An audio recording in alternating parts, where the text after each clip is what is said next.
بسم اللہ الرحمن الرحیم، السلام علیکم۔ خیر خبر گلگت بلتستان کے ساتھ میں ہوں سلوی خان۔ سب سے پہلے K2 ٹیلی ویژن کی جانب سے تمام مسلمانوں کو عید میلاد النبی کی خوشیاں بہت بہت مبارک ہو۔ خیر خبر گلگت بلتستان میں آج ہم جن موضوعات پر بات کریں گے وہ ملاحظہ کیجیے۔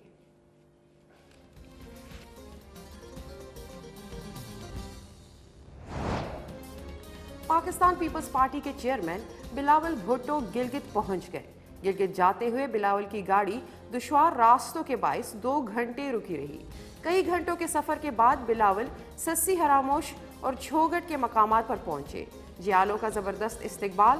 عام آدمی کی مشکلات سے آگاہ ہوں، آپ کی مشکلات کو دور کروں گا، بلاول کا عوام سے خطاب۔ ضلع غزر کی سڑک عرصہ دراز سے خستہ حالی کا شکار، عوام کی سفری مشکلات میں اضافہ۔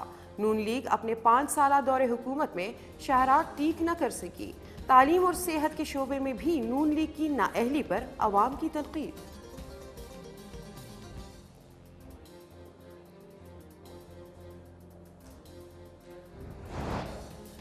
گلگت بلتستان کے دیگر اضلاع کی طرح غزر میں بھی گلگت بلتستان کو عبوری آئینی صوبہ بنانے کے حق میں ریلی۔ جی بی کو الگ صوبہ بنانے کا مطالبہ۔ 73 سالوں کی جی بی عوام کی محرومیوں کا ازالہ کیا جائے، ریلی سے شرکاء کا خطاب۔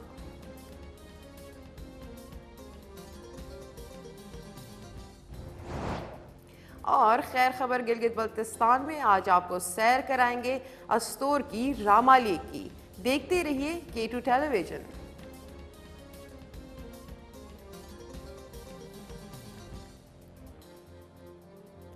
جی ناظرین، موضوعات آپ نے ملاحظہ کی، ان موضوعات پر بات بھی کریں گے، لیکن وقت ہوا ہے ایک چھوٹے سے وقفے کا، ہمارے ساتھ رہیے گا۔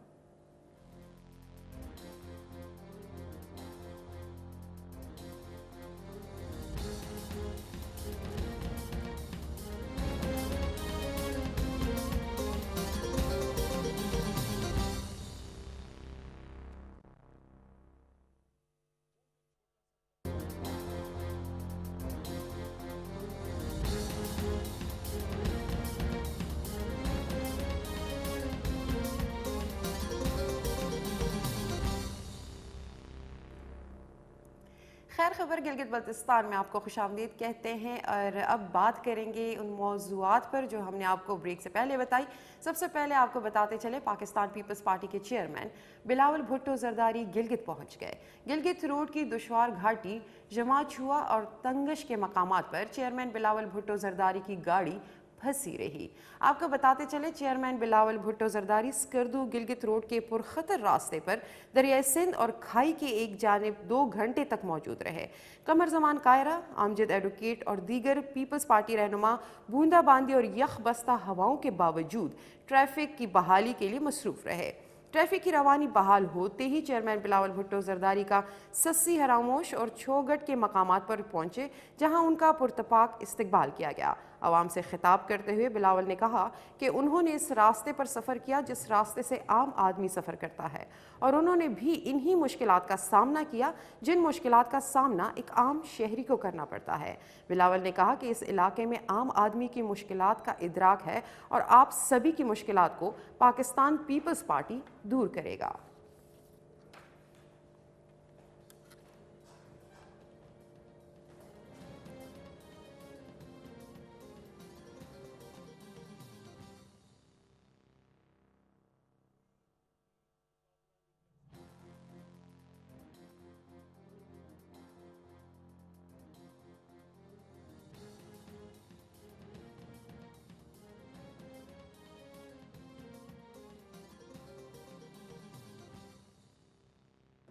اور اب بات کریں گے ضلع غزر سڑک کی خستہ حالی اور آئے روز بڑھتے ٹریفک حادثات کے ساتھ ساتھ شعبہ تعلیم بھی زبوں حالی کا شکار ہے۔ سابقہ حکومت کی کارکردگی سے متعلق عوام کا کہنا ہے کہ پاکستان مسلم لیگ نون کی حکومت علاقے میں میگا منصوبے کیا صاف پانی تک بھی عوام کو نہ دے سکے۔ بات کریں گے اس عوامی معاملے پر۔ اس وقت ٹیلی فون لائن پر ہمارے ساتھ موجود ہیں ہمارے نمائندے معراج عباسی۔ معراج عباسی، بتائیے گا، غزر روڈ کی خستہ حالی کا شکار ہے، عوام کو سفری مشکلات کا سامنا رہتا ہے۔ پاکستان مسلم لیگ نون کی حکومت نے اپنے 5 سالہ دور حکومت میں اس جانب توجہ نہ دینے کے عوامل کیا ہے؟ جی الیکشن 2015 کے عام انتخابات میں برسر اقتدار آنے والی مسلم لیگ نون گلگت بلتستان کی صوبائی حکومت نے ڈسٹرکٹ غزر کو مکمل طور پر نظر انداز کیا ہوا ہے. نون لیگ کے دور حکومت میں غزر کے تینوں حلقوں میں تعمیر و ترقی کی کوئی نمایاں منصوبہ نظر نہیں آ رہا ہے، کیونکہ گزشتہ الیکشن میں غزر کے تینوں حلقوں سے مسلم لیگ نون کو شکست ہوئی تھی.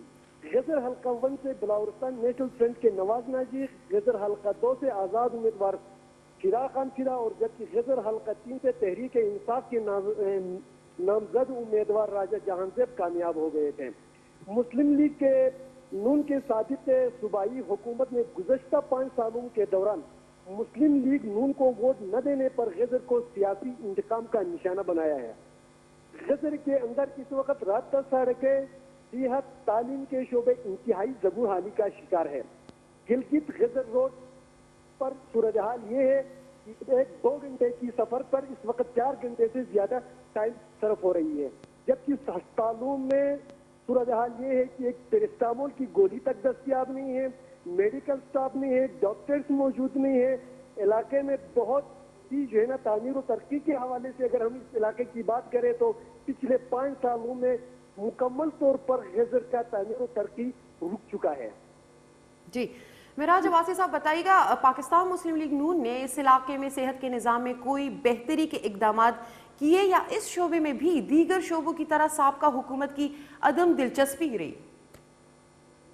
اسی حیثیت کے شعبے میں کوئی جو ہے نا نمایاں کارکردگی نہیں رہی. یہاں پر میں نے پہلے بھی یہی عرض کیا کہ گزشتہ 5 سال غزر کو مسلم لیگ نون کی گورنمنٹ نے مکمل طور پر نظر انداز کر کے رکھ دیا ہے. کسی کوئی شعبہ ایسا نہیں ہے جس میں کوئی نمایاں کام کرتا ہوا نظر آ جائے.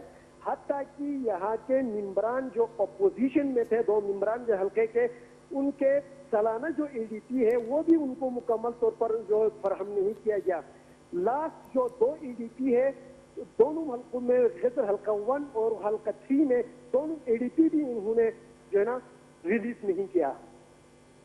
بہت شکریہ معراج عباسی تفصیلات سے آگاہ کرنے کا. اور اب بات کریں گے اگلے موضوع پر. آپ کو بتائیں کہ گلگت بلتستان کے دیگر اضلاع کی طرح غزر میں بھی گلگت بلتستان کو عبوری آئینی صوبہ بنانے کے حق میں ریلی نکالی گئی. ریلی میں مختلف طبقہ فکر سے تعلق رکھنے والے افراد اور سول سوسائٹی کی بڑی تعداد نے شرکت کی، جس میں GB کو الگ صوبہ بنانے کا مطالبہ کیا گیا. تفصیلات سے آپ کو آگاہ کریں، گلگت بلتستان کو آئینی صوبہ بنانے کے حق میں غزر میں ریلی نکالی گئی. ریلی سے شرکاء نے خطاب کرتے ہوئے کہا کہ 73 سالوں سے گلگت بلتستان کے عوام کو آئینی حقوق نہ ملنے کی وجہ سے یہاں کے عوام احساس محرومی کا شکار ہے، لہٰذا حکومت پاکستان فوری طور پر گلگت بلتستان کو عبوری صوبہ بنائے. شرکاء نے مزید کہا کہ غزر شہیدوں اور غازیوں کی سرزمین ہے. یہاں کے بہادر جوانوں نے ملک کے لیے اپنی جانوں کا نذرانہ دیا ہے.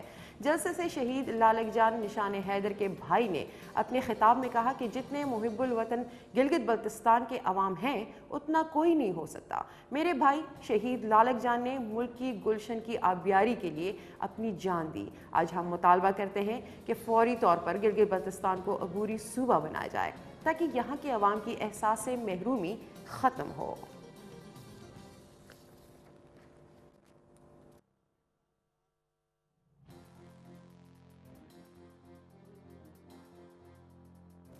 گلگت بلتستان میں گزشتہ 5 سال حکومت پاکستان مسلم لیگ نون کی رہی. اپنے 5 سالہ دور حکومت میں کیا کارکردگی رہی نون لیگ کی؟ کون کون سے عوامی منصوبوں کو افتتاح کیا؟ کون سے اقدامات کیے؟ اس پر بات کریں گے، اس پورے معاملے پر بات کریں گے. اس وقت ٹیلی فون لائن پہ ہمارے ساتھ موجود ہے ہمارے تجزیہ کار علی شیر. ان سے ہم بات کریں گے. علی شیر، اگر بات کی جائے گلگت بلتستان کی تو پاکستان مسلم لیگ نون کی حکومت رہی. تعلیم، صحت اور شہراء کی تعمیر اور اس کے ساتھ ساتھ ترقیاتی منصوبے کس حد تک شروع ہوئے، پائے تکمیل تک کتنے پہنچے، عوام کو کتنا فائدہ ہوا یا نہیں ہوا، اس پر ہمیں آگاہ کیجیے گا. جی سلوی، سابقہ حکومت کی اگر ہم کارکردگی کی بات کریں تو آج PMLN عوامی جو سپورٹ مانگنے کے لیے، کمپین کے لیے جب لوگوں کے سامنے جاتے ہیں تو لوگوں کو یہ آگاہی دیتے ہیں کہ ہم نے گلگت بلتستان میں روڈ انفراسٹرکچر کو بہتر بنانے کی کوشش کی، ہم نے صحت کے جو شعبہ ہے اس میں ہم نے بہترین کارکردگی دکھانے کی کوشش کی، جبکہ زمینی حقائق اس کے برعکس ہیں۔ اگر ہم زمینی حقائق کی بات کریں تو گلگت بلتستان میں سابقہ حکومت نے جتنے بھی بڑے میگا پروجیکٹ کا آغاز کیا، ان میگا پروجیکٹ کو ہمیشہ انہوں نے تعطل کا شکار رکھا۔ آج اگر ہم سکردو روڈ کی بات کریں تو 5 سالہ دور اقتدار میں رہنے کے باوجود حافظ حفیظ الرحمان صاحب جو کہ اس وقت کے سی ایم تھے، ان کا بارہا یہ کہنا تھا کہ پی ایم ایل این وفاقی حکومت میاں نواز شریف صاحب نے 100 ارب روپے کی اے ڈی پیز گلگت بلتستان کو دی ہیں۔ ان 100 ارب اے ڈی پیز کی بات کریں تو وہ 100 ارب اے ڈی پیز کہاں استعمال ہوئی ہیں؟ سکردو روڈ پہ وہ بارہا بات کرتے رہے، سکردو روڈ ابھی تک تعطل کا شکار ہے، سکردو روڈ میں ابھی تک کام ہو رہا ہے اور وہ کام ابھی تک مکمل نہیں ہو سکا، اور اب کی جو موجودہ وفاقی حکومت ہے وہ سکردو روڈ کی کارکردگی پہ، سکردو روڈ پہ جو بجٹ استعمال کیا گیا، ایلوکیٹ کیا گیا، اس کی جو فیزیبلٹی رپورٹ بنائی گئی تھی اس پہ وہ تحفظات کا اظہار کر رہے ہیں۔ اس پہ بارہا بجٹنگ کو بڑھایا گیا ہے، اس بجٹنگ پہ سوالات اٹھائے جا رہے ہیں، چونکہ یہ عوام پہ ایک بڑا میگا پروجیکٹ ہونے کی وجہ سے وفاقی حکومت اس کو تعطل کی طرف لے کے نہیں جا رہی ہے، لیکن نون لیگ نے 5 سالہ دور اقتدار میں اس ایک میگا پروجیکٹ کو بھی مکمل نہ کر سکی۔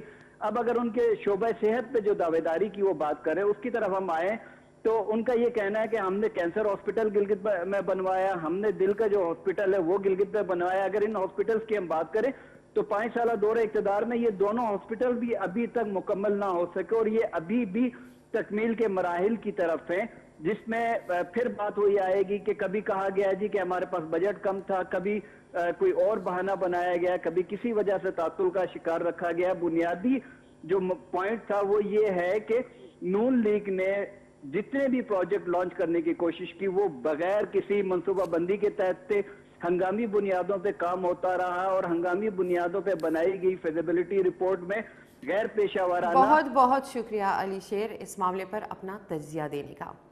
اور اب بڑھیں گے اپنے اگلی موضوع کی جانب، اور آپ کو یہاں پر بتائیں کہ یونین کونسل گدئی میں ڈکیتی کی وارداتوں میں اضافہ ہونے لگا ہے۔ رات کو ڈکیتی کی ہونے والی واردات میں ڈاکوؤں نے مختلف گاؤں میں گھس کر مقامی لوگوں کی دکانوں سے نقدی اور زیورات چوری کر لیے ہیں۔ آپ کو بتاتے چلے کہ گدئی یونین کونسل میں ڈکیتی کی وارداتوں میں اضافہ ہونے لگا ہے۔ رات گئے دکانوں میں ڈکیتی کی بڑھتی وارداتوں سے تاجر برادری اور شہری خوفزدہ ہو گئے ہیں۔ اہل علاقہ کا کہنا ہے کہ پولیس ڈاکوؤں پر گرفت کرنے میں ناکام نظر آ رہی ہے۔